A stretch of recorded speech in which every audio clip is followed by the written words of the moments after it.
Do you feel attacked by someone for doing what you thought was right? If so, you have come to the right place today. We're going to answer that question. Welcome to the Daily Devo. I am Vince Miller. Just a short infomercial right here. I just want you guys to know that next Monday we're launching a brand new YouTube show. I hope you'll tune in for that. We spent a lot of time and money crafting and thinking about this show over years. Begins next Monday. It's my way of discipling you in more of a long format each week. So dial in for that. If you are a YouTube subscriber, you will get notified. Or if you listen to our Daily Devo, I will remind you about it every single week. So this week we are in 1 Samuel chapter 19. I've titled this chapter, When Enemies Pursue You, God Will Protect. So let's jump back into our text in verses 8 through 10. Now remembering that Saul was prepared to kill David, Jonathan advocates for him and brings some peace. But then this happens next. It reads, "And there was war again, and David went out and fought with the Philistines and struck them with a great blow so that they fled before him." This is just how it works with David. He's very successful at war. Then it reads, "Then a harmful spirit from the Lord came upon Saul as he sat in his house with his spear in his hand, and David was playing the lyre," or we might say the guitar, right? "And Saul sought to pin David to the wall with the spear, but he eluded Saul so that he struck the spear into the wall." You just hear the violence in that. "And David fled and escaped that night."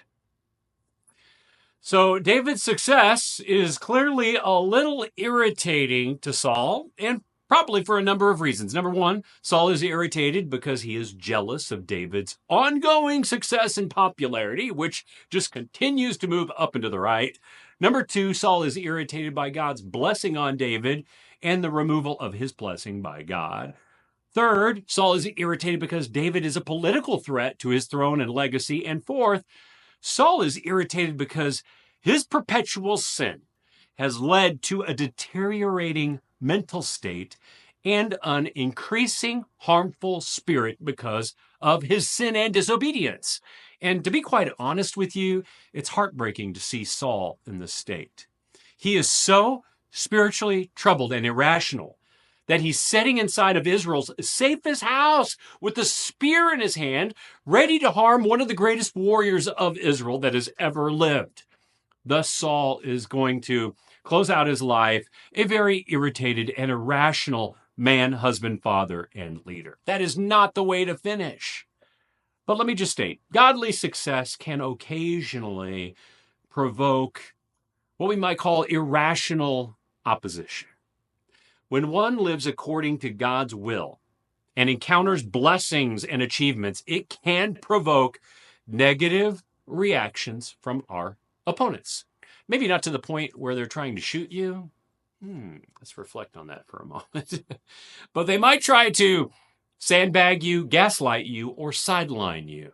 But how should we respond? How should we respond to these moments when others are trying to attack us for doing what is right and righteous? Here are two suggestions. First, it's important to acknowledge that opposition does not necessarily reflect on your character or your abilities, but rather it serves as a testament to the impact of God's ongoing work in your life. And that's a good thing, by the way. And second, you must understand that at these moments, when you encounter this opposition, that God's protection is as real for you as it was for David. It is as real to you and for you as it was for David. So here are a few practical steps to help you when you feel the weight of ungodly opposition today. Number one, focus on God's mission.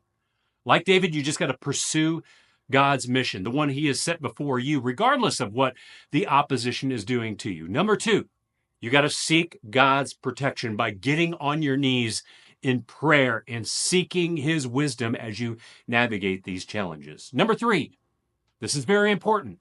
You need to maintain godly integrity. If you respond with grace and integrity, God will be a continuing, powerful witness through you.